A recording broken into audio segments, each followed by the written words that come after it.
Welcome to the Sense Making in a Changing World podcast, where we explore the kind of thinking we need to navigate a positive way forward. I'm your host, Morag, permaculture educator and global ambassador, filmmaker, eco-villager, food forester, mother, practivist, and all-round lover of thinking, communicating, and acting regeneratively. For a long time, it's been clear to me that to shift trajectory to a thriving one-planet way of life, we first need to shift our thinking. The way we perceive ourselves in relation to nature, self, and community is the core. What better way to make sense than to join together with others in open, generative conversation? In this podcast, I'll share conversations with my friends and colleagues, people who inspire and challenge me in their ways of thinking, connecting, and acting. These wonderful people are thinkers, doers, activists, scholars, writers, leaders, farmers, educators, people whose work informs permaculture and spark the imagination of what a post-COVID, climate-resilient, socially just future could look like. Their ideas and projects help us to make sense in this changing world, to compost and digest the ideas, and to nurture the fertile ground for new ideas, connections, and actions. It's my absolute delight to welcome to the show today David Holmgren. David is the co-originator of Permaculture with Bill Mollison. He was the co-author way back in 1978 of Permaculture 1, the very first book about permaculture, and has since published many books about permaculture, from The Flywire House, a case study in design against bushfire, to this 2002 book, which has been translated into many languages and been spread around the world, Permaculture, Principles and Pathways Beyond Sustainability. He's written case studies about the property that he and his partner Sue have designed and developed in central Victoria, Melliodora. And in 2018, he published RetroSuburbia, the Downshifter's Guide to a Resilient Future. Earlier this year, I visited David in his property to talk about how permaculture can help us respond to the massive bushfires that Australia had experienced over the summer, and we had no idea what was about to come. You'll find the link to that interview down below. But I wanted to talk to David again to really think about where we are now and how permaculture can help us as a tool to make sense of this changing world and to help us collectively move forward. I hope you enjoy this conversation. I always have a fantastic time when I get together and chat with David. And please feel free to share this conversation and in fact all the episodes of Sense Making in a Changing World.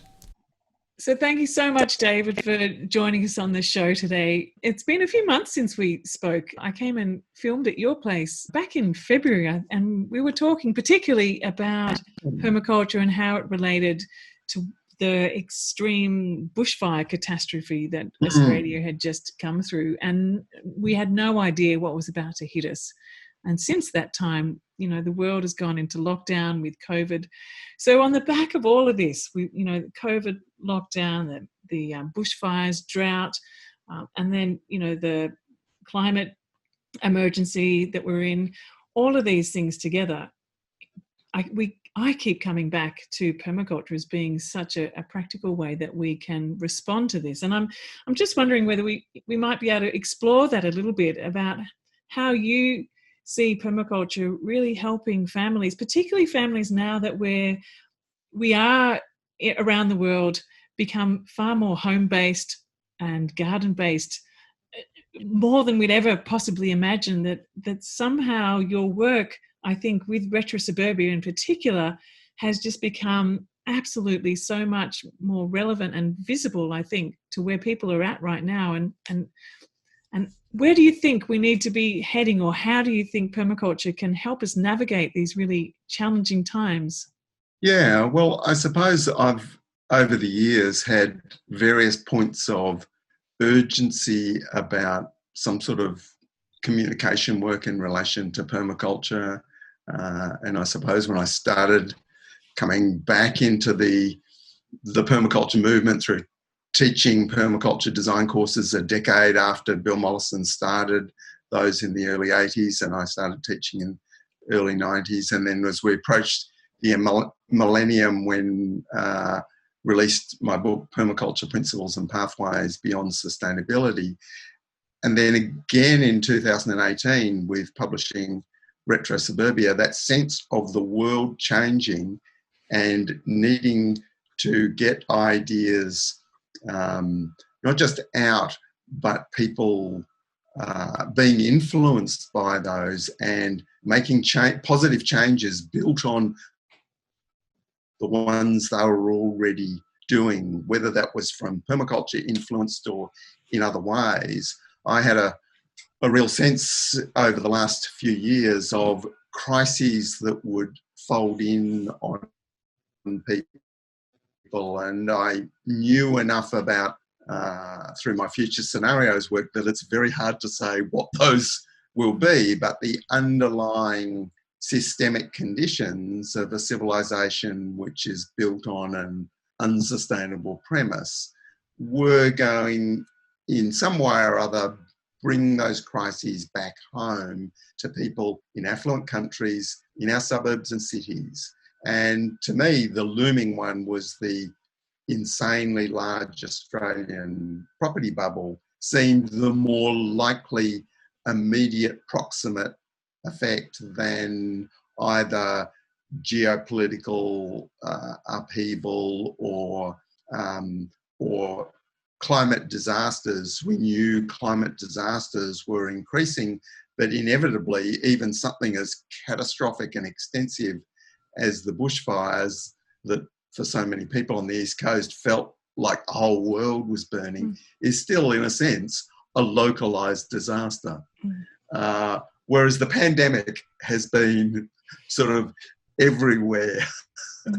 And so like finance and like some of those larger structural things, and because of its immediacy and the sort of existential threat, it's remarkable how people's behaviour has changed, but also how governments have changed from a position of, oh, we're the government. Oh, markets don't fix these things. Oh, we have to do something. So many illusions that have been predominant over the last 3 or 4 decades, and one of those that the market provides all answers, have been smashed.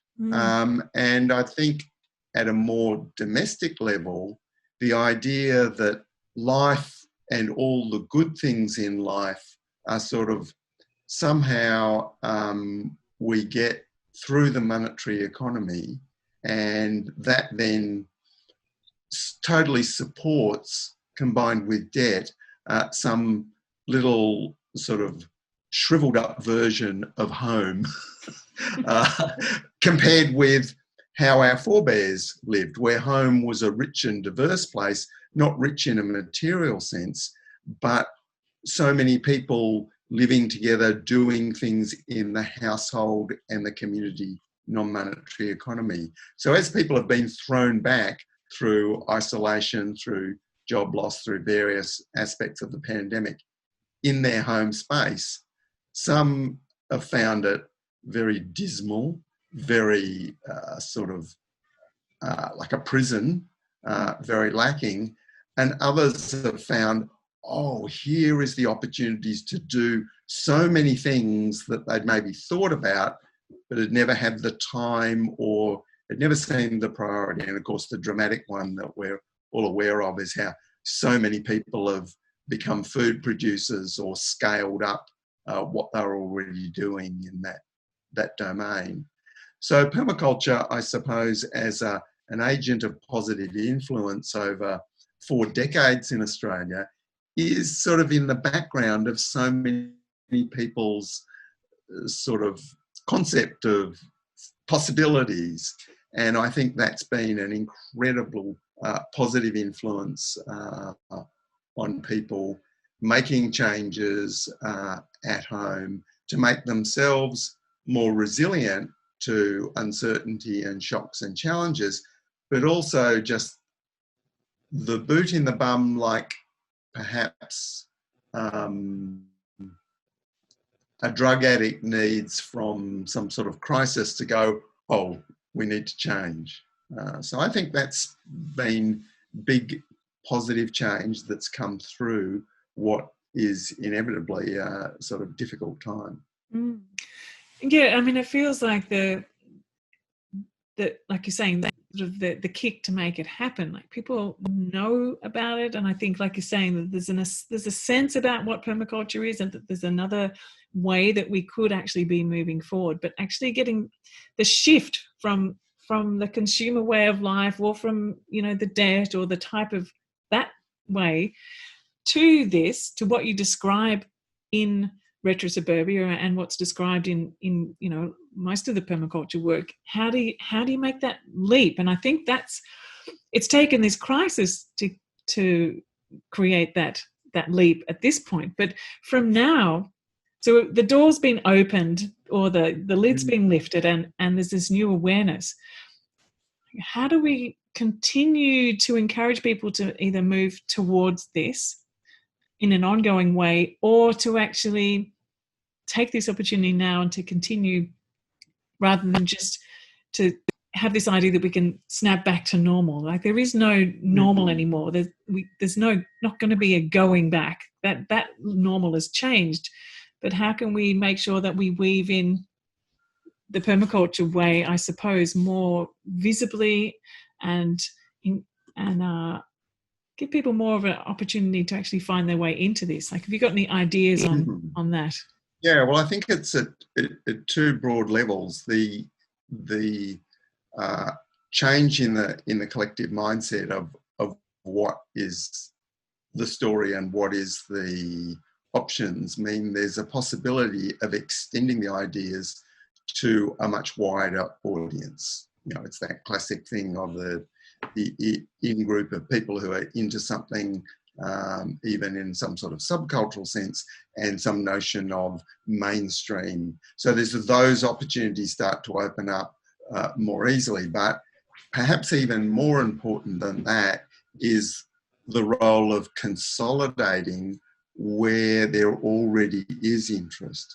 So, for example, with food growing, so many people can see that home food growing is a good thing to do, but the process of doing it is very site and situation specific, and involves skill and persistence, and involves dependence on the cycle of the seasons, which you can't fast track, you know, by throwing more resources at it.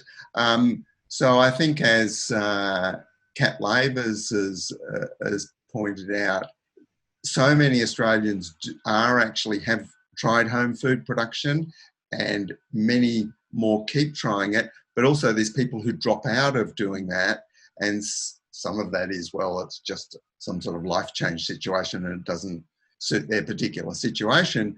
But a lot of it is, because it's turned out to be a bit more technically complicated than I thought, or I didn't get the results I'd hoped for, or, you know, that I first got. So getting that resources to keep skilling people up. And I think that's everything from the chat over the fence with the neighbour, and, you know, exchanging seeds and that sort of thing, right through to structured online courses and those sorts of things. So, for example, I've just given a promotional blurb to some local colleagues here who run a better fruit growing course, and were professional organic orchardists who've now are in retirement, you know, have this amazing, you know, online courses that people can, you know, really get down to nitty gritty on getting more skill, and whether that's, you know, how to prune your apple trees, or you know, dealing with brown rot in apricots, and, you know, those nitty gritty things that take, okay, here's a good idea. Yeah, we can see how it works generally. How do we get better at that? So I think there's, and of course it's not just in food growing, it's all aspects, right through to sort of controversial issues like, okay, for example, wood burning technology. Is wood an appropriate, sustainable energy source? And how much can that be functional in suburbs and cities, and people's experience with things like a rocket stove, a cool technology that a lot of people know about, but actually exactly how does it work? Did that model really work well? Does that achieve the zero smoke output that these technologies can achieve? So you're not annoying the neighbours, and you are actually doing something to reuse local renewable biomass and be more self-reliant. So those sort of learning the skills, learning what's relevant, and extending those examples in different ways, I think is a big part of the way forward. Taking it from being, something that we've supported or have a nice idea about, and really diving into it in a very practical way. And I also think, coming back onto what you were saying with Kat's information, that she's done the research on about, as many more people are doing it as a kind of falling off the other end. But it's not to say that those people who have done it and stopped doing it aren't completely changed by that experience. Yeah. And that there's something that's happened by their experience of having a go at it that has either more connected them with their community, with their seeds, their source of food. They're thinking about food in itself. They're thinking of community, of the whole system, and maybe connected them in with, more localized food system. And so I think even if it's a short-term exposure to it, that itself is an important thing. Yeah, well, that's certainly some of those influences are ones that I wrote about in an essay in 1991 called Gardening as Agriculture, and talking about how even the experience of being a home food producer and not becoming sort of a regular thing someone does, that experience often makes them a more appreciative customer of local in-season produce and tolerant to the cosmetic ups and downs of whether something is perfect, rather than the spoiled brat consumer that our centralised food system is made of most people, which is very difficult for any organic sustainable agriculture to supply without there being enormous exploitation of people and nature to do so. So learning to go with the flow of the seasons and the incredible abundance and the sort of things that happen in a community supported agriculture, where you get the abundance when it's there and not so much when it's not. That appreciation comes from having grown some of your own food. Yeah, that's right. And I think the other huge one, of course, is when people do that at home with children, and those children only really need to be just around that they are osmotically absorbing that, especially, of course, as very young children and even babies, more than cranky chip on the shoulder teenagers. But people who experience that early and may sort of reject that or think that's not interesting, of course, later in life, that seed is there. And in the right circumstances, we've seen a lot of examples where that comes back immediately. So just exposing children to those diverse aspects of self-reliance, do-it-yourself, doing things in that household and community economy that's not everything based on money. I think sort of puts that idea in children's heads. Oh yeah, there's other ways to provide for our needs other than earning money and then that being the source of everything. And I think too. And I think those. I was just going to say that with the RetroSuburbia concepts you're talking about, which is in a way similar to our rural version of that here in the eco village, where it's not just about what you're doing in your own household too. It's what you're doing in between the households in an area, that neighborhood, that relationship, your community economy, your community food growing. It's a kind of at a level that embraces your household and creates a context for your household to be able to do all those things, and to see how you can have those relationships of trading and exchanging and helping and supporting, and that actually you can do so much without having to use money at all. I mean, I forget to take my purse when I go to town because I don't need any money where I am based here. You know, it's such an interesting way to live. And when you grow up in that, with those exchanges, those non-monetary exchanges, you do it because it's part of your mutual aid, and not necessarily also because you have to, because you want to, because it's a much more joyful way of having an economy, and it's a real economy, but it's just not a monetary one. And I think I think you're absolutely right. Growing up, feeling that joy in that is really interesting. The value that comes with a product or a service, like the meaning that what the source is increasingly the thing which is lacking in the centralized economy. So any product or service doesn't really have any embedded value in that sense, because you've got no idea who produced it or where it came from. So whether it's a dining table that you're sitting eating at, where you know who made the table and where the wood came from, let alone a whole house, or whether it's the food you're eating, those connections, which of course can be there in the monetary economy when it's small scale, when it's local, when it's by people who are working in businesses that are actually controlled by a natural person rather than a non-natural person called a corporation. Those sorts of possibilities, of course, are there, and those monetary economies themselves grow naturally out of where people do things for themselves and their family and their community and get good at it and get better at it, and it actually becomes a livelihood. So that natural organic process of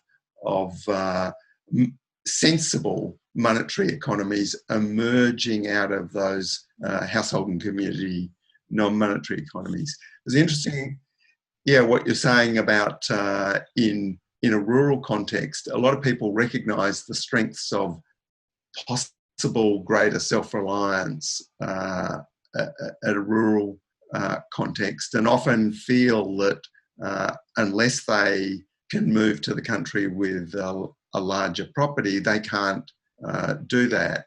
And what I've suggested in RetroSuburbia, and my whole work is based on it, apart from the fact that suburbia is where most Australians live, and most Australians are not going to be able to just by choice or whatever change where they live. And our experience has been, of course, that is quite a difficult transition in itself if you don't have that experience. I found as a consultant to people making the move to the country, that if people came from families where there was a background of self-employment or small business, they often actually, even if they had no experience of rural living and farming, they made a better go of it, because moving to the country was like going into business, where you had to take more decisions for yourself.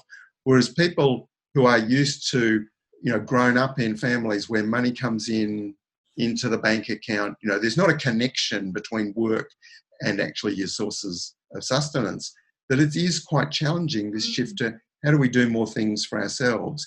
And the best place for most people to do that is in the territory that they're familiar with, the scale they're familiar with.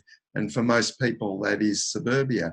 But I think suburbia also is a sweet point, because apart from the fact that, at least on a 500 plus square metre block with a modest house in most Australian climates, you can produce a very significant part of the diet of fresh food, and in houses where there's workshops and storage space, you can actually have lots of, if you like, home maintenance and manufacturing and tools, stuff that is hard to do in high density apartment living, where you depend more definitely on collective resources, whether those are collectively owned or whether they're in the market economy.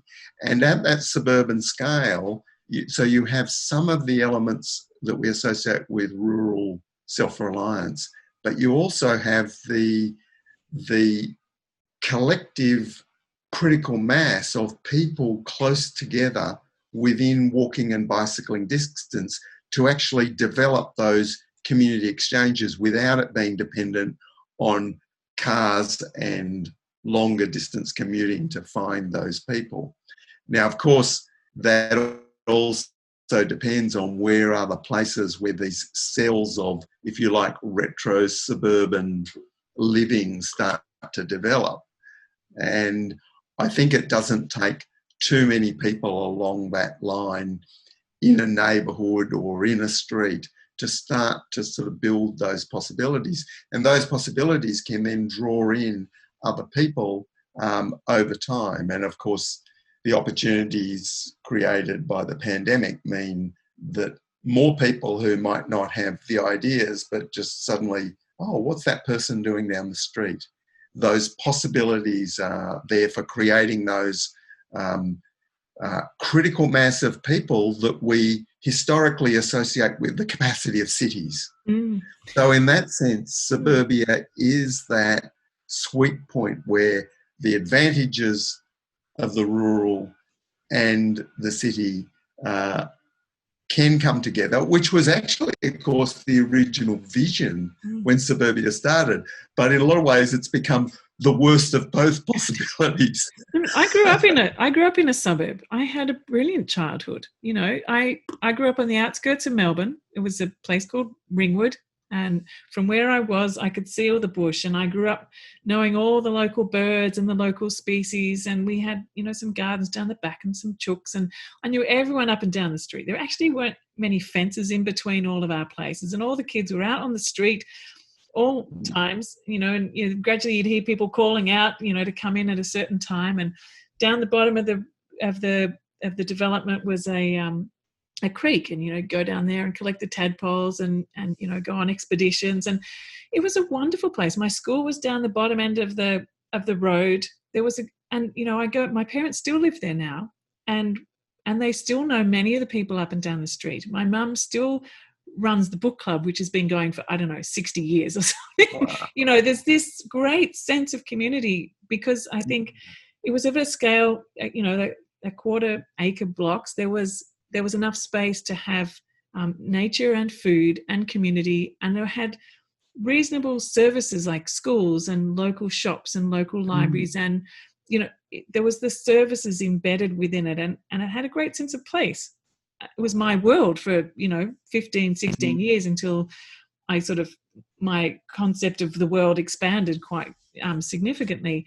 And so I absolutely agree. Do you think that provided a base or a foundation for your later discovery of absolutely permaculture? Because I had a really deep sense of place. I understood, you know, like I understood how nature fitted into our world. I understood the deep sense of safety and connection that I felt with that community. And that, you know, I knew everyone up and down the street, and I felt safe walking up and down the street. And I knew who was the builder, who was the person who did, you know, like the lady down the road was a seamstress. So for I think my 14th birthday, my mum gave me a sewing machine and sewing lessons. So I went and learned how to sew with her. And you know, there was all these interconnections that were happening up and down the street. You know, my dad still goes and borrows tools from the guy across the road who's the builder, and there's the relationships form in that way. What's not there, though, is any sense of work in terms of monetary work. There's a lot of non-monetary work and a community connection. But I'm wondering, like, where do we start to layer this? You know, I could hear you talking about that in what you were saying before, and I'm thinking maybe it's something that we need to really start thinking a lot more, particularly as our economic system is in decline. It's changing rapidly. There's a lot of unemployment now. How within the RetroSuburbia system can we be looking at those types of communities or any type of suburb and start to think differently about how we work and generate income within that as well? Because while we can diminish our need for, we still obviously need, and Yes. and so where does that fit? And also particularly from thinking about the young people, thinking about hope and future and positivity and ways of moving forward, and actually, like you're saying, building your economy out of this gift economy that exists there. I mean that's how my livelihood has emerged. I followed my passion and then eventually, it became the thing that I just do all the time. I've never had a real job. My job has always been teaching permaculture and doing permaculture, designing permaculture, and it's my livelihood that's emerged out of my love of doing that. And how can we layer that kind of thing on into RetroSuburbia, or even just be really practical, I suppose? So, I mean, just going back to the brilliant example that you gave of your own experience growing up, I tried to capture that, of course, in my Aussie Street story, which, charts a typical Australian street from the 1950s through to the second Great Depression of the 2020s to show that sort of how we can actually create the best of what existed in the past with the new opportunities that exist today. And in spite of the huge challenges that range from unaffordable housing to looming climate catastrophe, that there are unique opportunities historically about the current situation that allows us to do so much more than was done in those suburbs that you and I grew up in. And I think the first one is the way the miniaturization of technology and the networking, and the obvious one, of course, is information technology and the incredible potential of home-based work, which didn't exist when we were young. And so you and I and many others have learned how to be able to engage in the world from home. And it's amazed me how long it's taken for society to go, like a whole lot of things are actually possible. Maybe we don't actually need to commute. Maybe as a company, we don't need all that office space in the city. Maybe all that traffic isn't actually as big a problem as we thought it would be, or even the need for massively expensive city metro networks to allow everyone to commute. So making full use of what is that obvious potential, I think, is a huge and obvious part of it. I mean, there's downsides and risks in all of that too, of the online digital world. But even when we go back and look at more traditional jobs like manufacturing, and I look at my own role as an ecological builder and woodworker, and I think of what was required in a joinery workshop to make sophisticated things like a door or windows, 50 years ago, and these huge lathes and milling machines and, very complex, big, expensive, heavy cast iron equipment, that so much of that is available at a very small scale technology. And a lot of people actually even have this stuff sitting in their workshop that in any third world country, people would, just with those few tools, be making a livelihood out of their garage. Yeah. Now, of course, in an affluent economy like Australia, there's a lot more challenges and difficulties. And one of the impediments has been also the planning regulations that have said, this is a residential area, you can't do business activity. But we've got the miniaturization of actually manufacturing technology. We've got the complete availability of information technology. And then the third element is we've got relative to the past, we've got huge houses, huge garages, huge spaces with actually very few people living in them and spending very little time in them. That means there's a huge capacity, unused capacity, if we look at it from a business point of view, in the family home.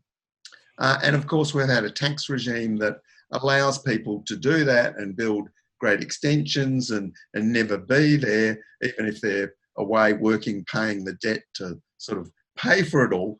It doesn't need to be used and occupied, because that idea that, well, that's just home. Whereas whether that's because those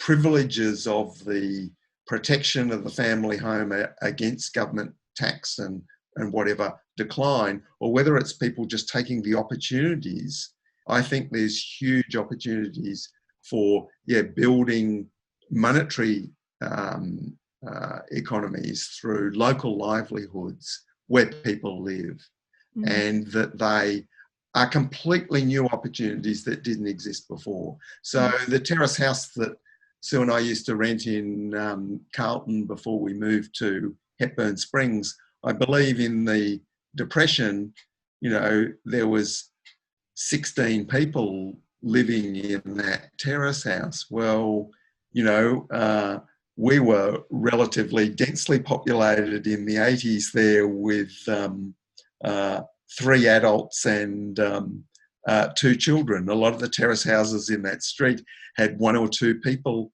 in them. Now, if you said to the people in the Depression, well, you need to put twice as many people in the house to get better efficiencies out of the household economy, sorry, it's already full and overcrowded. But in our modern current situation, there's huge opportunities for more people to be living together or working, coming to work at a place part-time, without necessarily that commuting long distances. And of course, that's how some of us have been living in permaculture. We've been modelling this, but now I think there's the possibility of a lot more people living this way. I think so too. And I'm really interested, as well as the RetroSuburbia model of rethinking the existing suburbs. And I had friends who lived in Carlton in some of those streets. And what I thought was, just before I go into my next question, was it was fantastic because they actually blocked off some of the streets, and those really broad avenues of grass became parks that, people would be having picnics in the street. And I imagined back then too, like, what if they actually just took away the roads there in that grid system, and half of them just became parks and food forest? Automatically you would be transforming that, and it wouldn't really affect much of the traffic system there anyway, because they're all little localized streets. It would be a brilliant way to make a shift on. And anyway, the space is in our residential communities. Once you start to see the public space in a way other than this is all allocated to cars, and that it's all outsourced to, the council manages that, to, again, community engagement.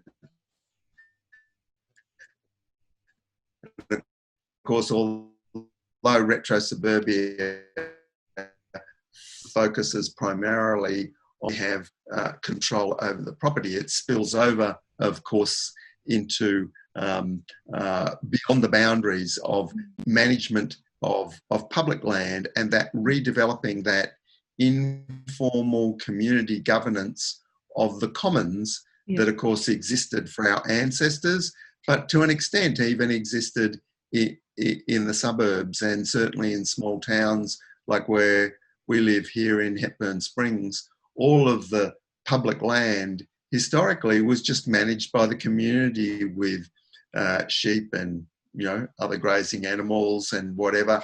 And of course, we've been in the last 20 or 30 years redeveloping permaculture versions of that informal management of the community land. And I think those sort of models from the more feral fringes of small rural towns where councils don't have the money anyway to manage all this land, it's a problem for them, that those models can progressively move back into the more formally managed neat and tidy suburbs as councils run out of money to do that management, and people don't want the herbicide or even, the noisy mowers that another set of possibilities start to emerge. I think there's a really big possibility there with the commons.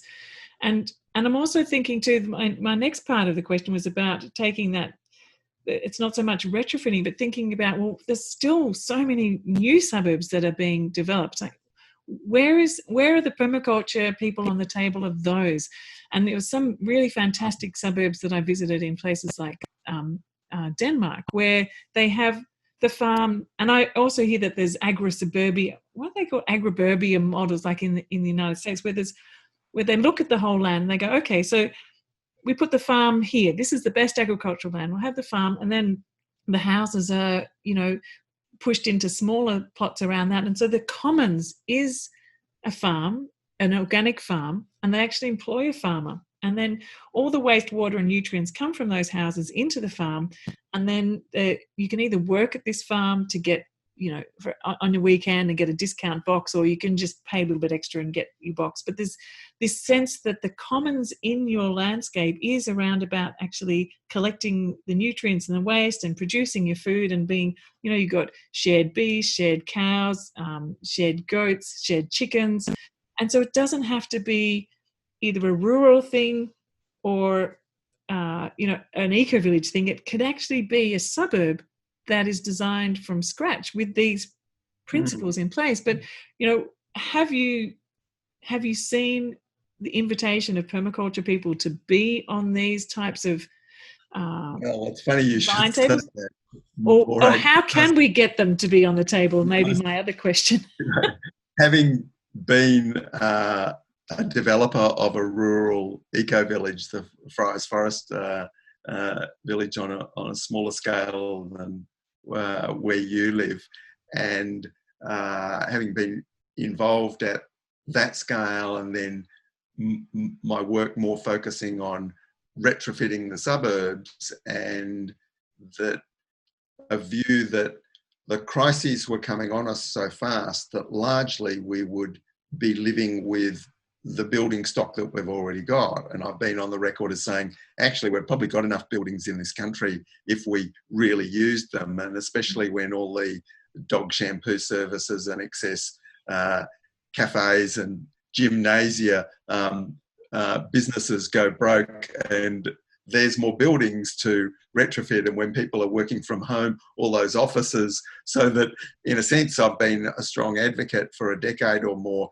that we're moving into a world of retrofitting what we've already got rather than new build. But it's interesting you say that, because, of course, yes, suburbs are still being built and will continue as long as the real estate bubble doesn't deflate. And of course, governments will, if it's the last thing they'll do, they are trying to sort of keep that going, because that is actually the driver more than, more housing is actually needed.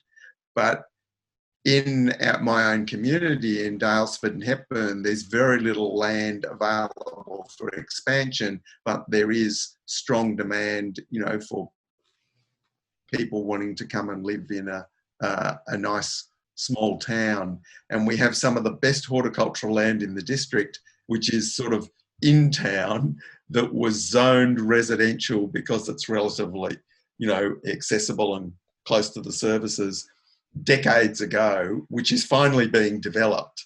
And there's one proposal now for 50 houses and other land. And I've been seeing this happening. Of course, there's tensions in the community over this.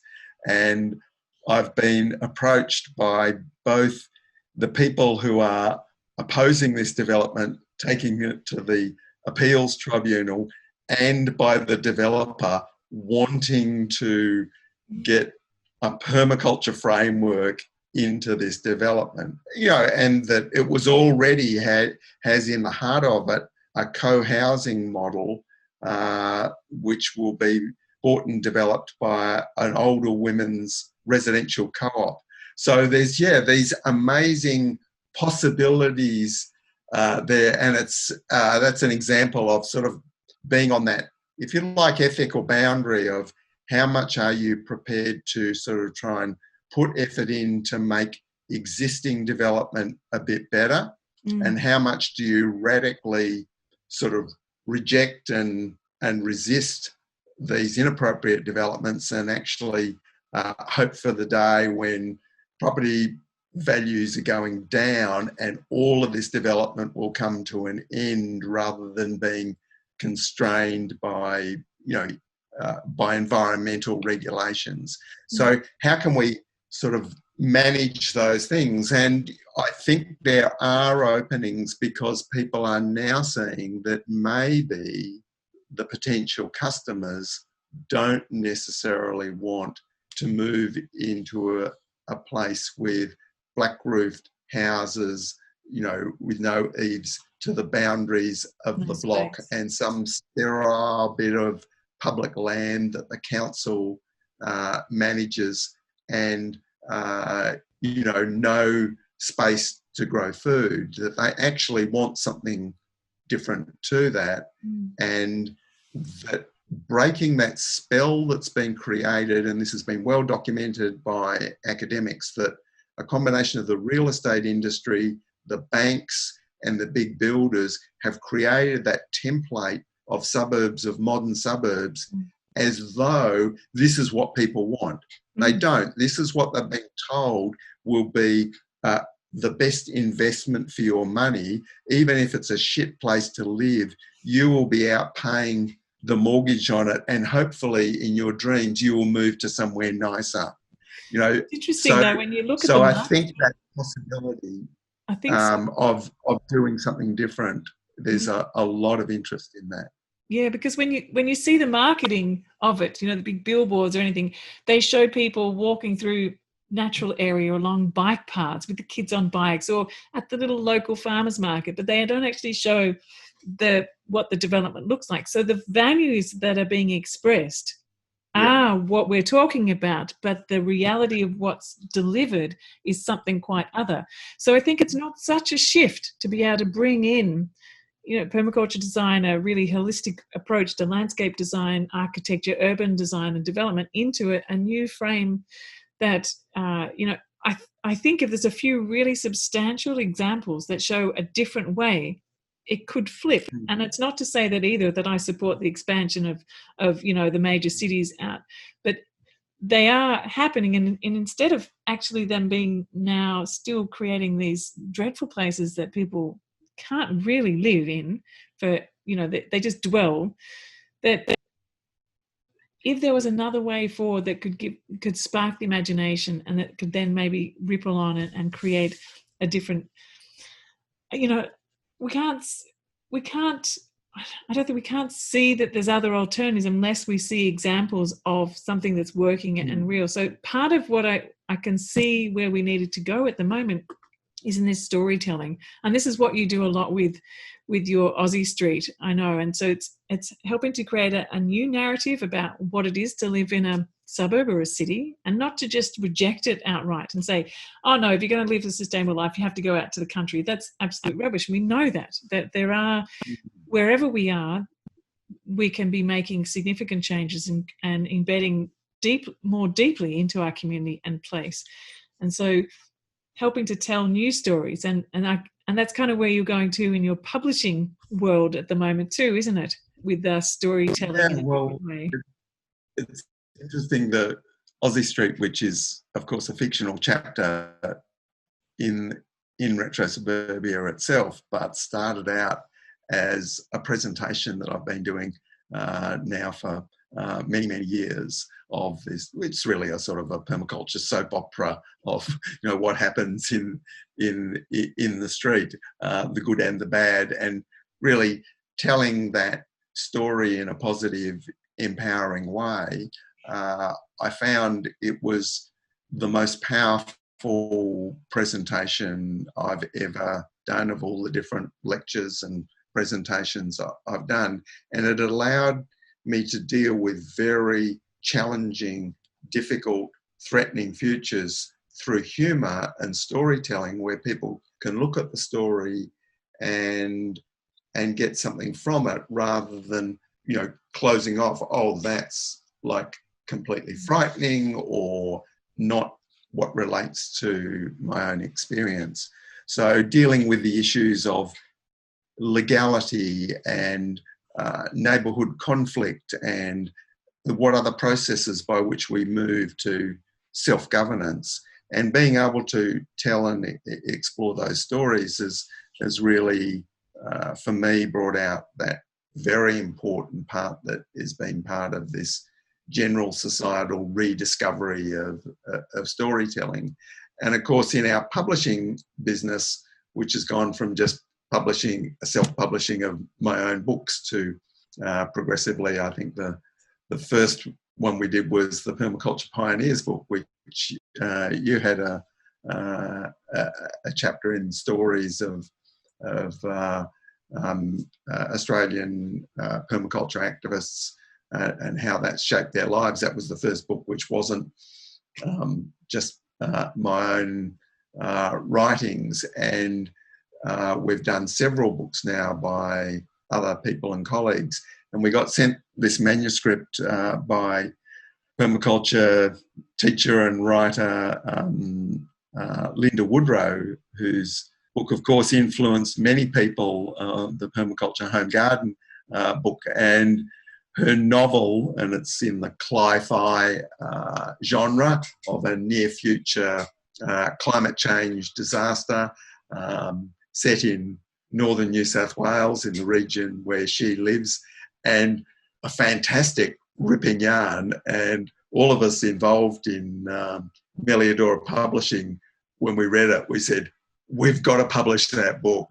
You know, it was so fantastic. And yeah, this way of exploring not just how climate change realities actually express themselves and the sort of way they unfold, you know, very like with the bushfires that have just happened, but the personal stories and the way people adapt and brought down or come into their own power, you know, and the characters in the story, and also an amazing connection through family lineage, which is actually back to Melbourne, from this connection between northern New South Wales and Melbourne, and really charting the ideas of the counterculture, the back to the land movement, and implicitly permaculture, how they're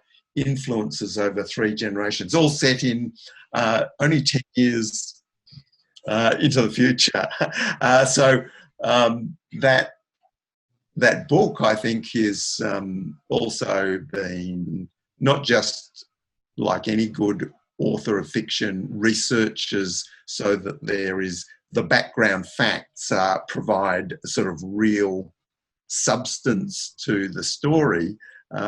Linda has, of course, drawn on her own extensive experience to sort of give that concrete reality of the nitty-gritty of what those people are actually doing, how they grow food, how something gets fixed, how they work in community governance. So although permaculture is sort of barely mentioned in the book, it's all through the whole book. And so I think those stories are, yeah, very important as part of how do we see models for facing challenging futures and seeing the positives and how to navigate those challenges. Yeah, oh gosh, and I hope there's many more stories like that. I can't wait to read it. When is that coming out? Is that coming out soon or? Very soon. It's going to be hot off the press in a week or so. Oh gosh, and fantastic. having a digital launch with Linda, and then I think she'll probably be doing a small local launch in the Northern Rivers region as well. But one of the things I know she is wanting to do with the website will be to actually put her own research and evidence, not just about the climate science, which he knows a lot about that side of things, but all of the practical technologies and things that people actually do in this story. Because, that's part of, okay, are those things that, some readers might be interested in further exploring. And I think it's such a powerful way to share through story and also through film. I think there was a film that you were talking about to me earlier before we started recording that's come out as well. Can you tell us a little bit about that? Well, I've been involved in quite a few documentaries related to permaculture in recent years, but this one by two Belgian filmmakers who had a connection out to Australia, really starting with the climate activism youth, the kids on the street in Brussels, and that, do we have a future? What is happening to the world? All of that story, and then that being connected both locally to permaculture farms and environmental education and other projects that are happening in those areas where those students live, but then the filmmakers coming out to Australia and interviewing myself and another local, Patrick Jones, and right through to luminary influences on permaculture, Alan Yeomans, the son of P.A. Yeomans, talking about climate, the crisis, and the positive futures. And it literally involved questions from some of these students directly to us, and very quirky and amazing, brilliant documentary, but making those connections between across the planet and across the generations. So I was sort of quite skeptical whether this sort of rural Australian sort of themes of solutions would, connect to, young urban school kids in Brussels, of the way the filmmakers decided to put this together. But I think it comes together incredibly well. What's the title of the film? We Have Time. We Have Time. Yeah, that's a really good title, actually, because we're constantly having this sense that we're out of time. We're run out of time. It's like we have time. It's kind of really positive and hopeful thing, and I love the way that it's connecting, like you're saying, across the planet, but also across the generations. And I'm definitely going to link our emerging global perma youth network in with this, and use it as one of the things that they've just finished working their way through all the principles, and they're writing songs and poetry and doing artwork, and they're starting a YouTube channel. And I think it's really important for them to also see lots of other work. So it's an exciting group to be involved in, because it is that, it's kind of that edge. It's, they've come through, they're not young kids anymore, but they're not, they're not adults either. It's on that edge, and they're kind of asking lots of big questions about what's going on in this world. Why has it got to this point? What is the future for us? What does it hold? We just see so many things collapsing around us, and where's the place for us? Where, when we were growing up, there were so many different possibilities. When we were facing lots of crises then too. I mean, I think that's what drove me to be involved. It was the Franklin Dam, there was the Chernobyl crisis. There were so many different crises which led me to take the permaculture route of finding a positive way forward and address all of those, but through creating a different way. So to really bring to the fore, I think, permaculture now in a way that speaks to the teenagers, I think is such an important role that we can play to kind of unlock the potential for them, but also to share this vast knowledge that's in you, that's in all these different people around the world who've been living it for decades and who are thinking it through and have experimented with different technologies and ways and ideas, and that's not getting passed down through the school system. It's not getting passed down in any way except if they have conversations. So I'm really interested in how we can not just have it as a fringe thing or a couple of people learning. How can we actually share that a lot more so that young people have a sense that, you know, they can deepen their eco-literacy, deepen their design thinking skills, deepen, you know, their understanding of this way, and not just wait until they get to be disgruntled, you know, gone through university, started working, thought, hang on a tick, there's something else. This is not the way forward. I think another example of that use of the creative arts in extending permaculture to young people, of course, has been the incredible work of Charlie McGee and Formidable Vegetable. And I believe today they are actually at Glastonbury after they said they weren't flying anymore and not going to Glastonbury Festival, but they're there digitally, virtually, since Glastonbury Festival's not happening anyway.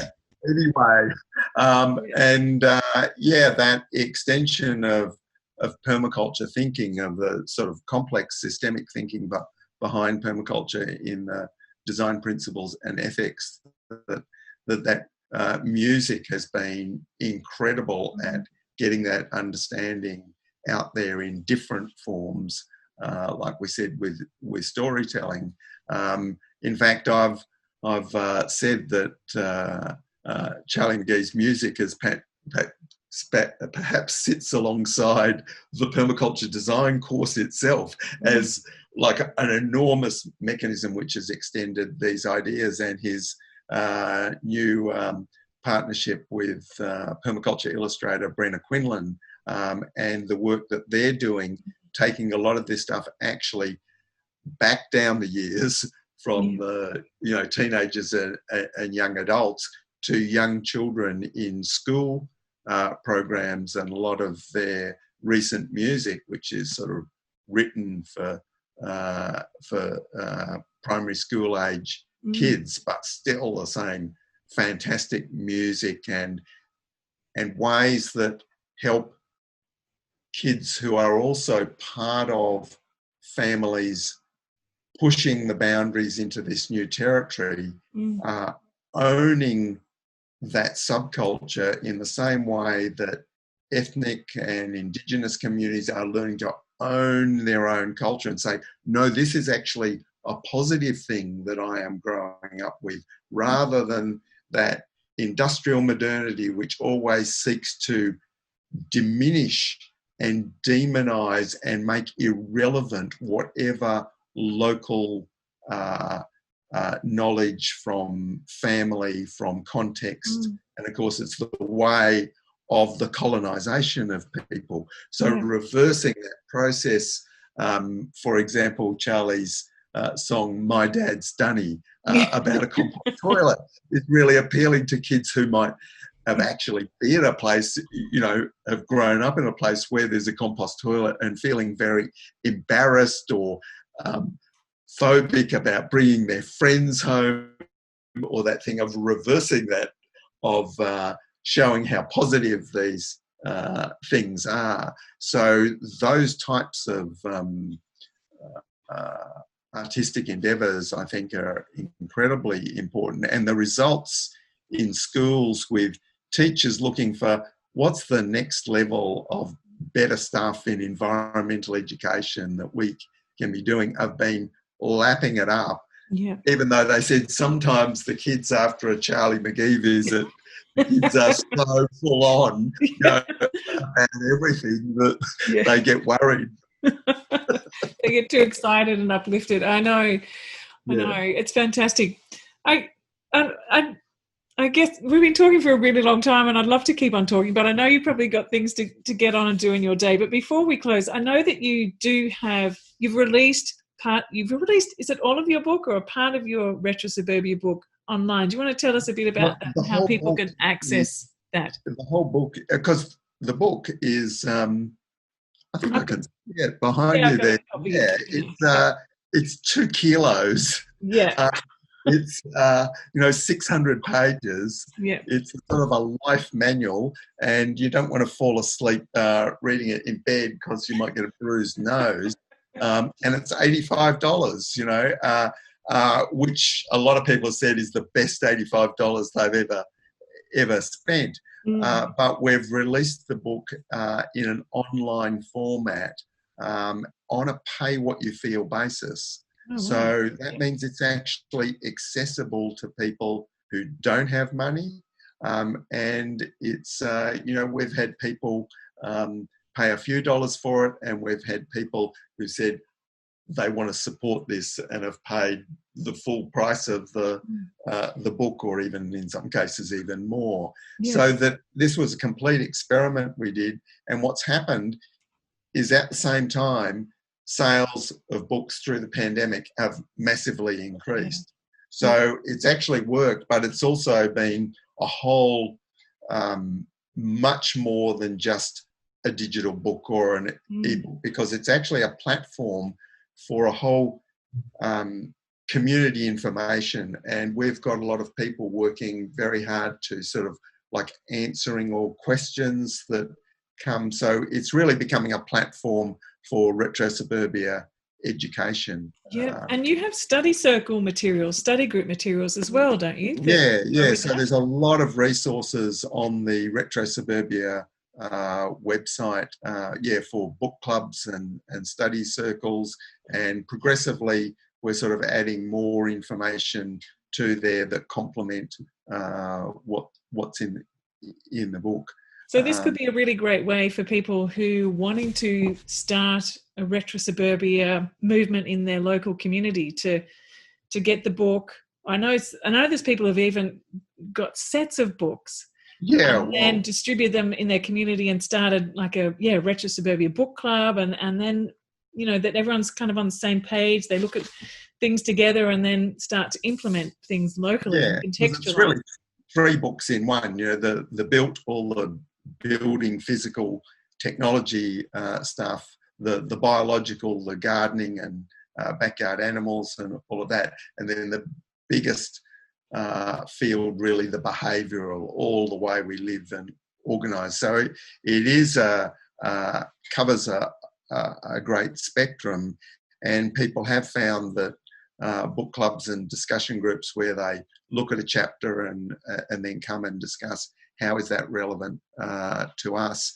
And certainly our distribution partnership through Permaculture Principles, run by Richard Telford and our son Oliver Holmgren, that actually also allows, through their management of the Meliadora Publishing wholesale, that anyone can get the bookshop discounts and buy the books in quantity for those sort of discussion groups. And a lot of people have done that and are quite surprised the discounts they can get, by just getting together and buying books. And in the same way that we've encouraged a lot of permaculture teachers and people running courses to that sort of collective purchase and building those sorts of things into course formats. So, and I know that you were teaching RetroSuburbia trainers as well pre-COVID. Is that something that you continue doing, or maybe going online doing possibly? Yeah, well, we're just looking at whether that will go online or maybe continue after COVID. That's mainly been done by Beck Lowe, the editor of the book, and of course she's one of the most experienced permaculture teachers in the country, and we've worked together very closely apart from the book, and she probably more than anyone else knows the material inside out and has and a great experience in developing permaculture curricular material for this trainers who might want to do that and run RetroSuburbia workshops formally, right through to people who just want to have a kitchen table discussion with neighbours and stuff. So So great. So people should get in touch with you. Maybe I can put some links down below of how they can get in touch with you if they'd like to start up a book club, do some RetroSuburbia facilitator training, all that kind of thing. We can put all those links below, and also to the novel, which is called 470, and where they can download RetroSuburbia from as well. All those things. We'll put links to all of that in the show. It's interesting, Morag, the RetroSuburbia community Facebook page. I'm not really on social media and don't do that side of things, but Meg Ullman in the office here has sort of been managing the growth of that over the last 2 years to 5,000 active people, and then in 1 month it went to over 10,000 people on the RetroSuburbia Facebook community. So a lot of exchange and interest, and including debate happening about controversial subjects. Like I looked at one that's pretty a passion for me about wood burning, and there was 127 comments about something that had been put up about wood smoke in urban areas. So both tips and exchange of information and who's in areas, but also sensible debate about issues. It's good to have a lively debate about it, isn't it? We need to sort of unpick some of the the ideas we have about things to be able to get to the heart of it and to find our way forward differently. So it's great. Well, thank you so much, David. It's been an absolute pleasure chatting with you this morning, and I'm really looking forward to continuing talking with you over the coming months as the next book comes out. Maybe we could. I'm always supportive of the work you're doing. I think it's fantastic.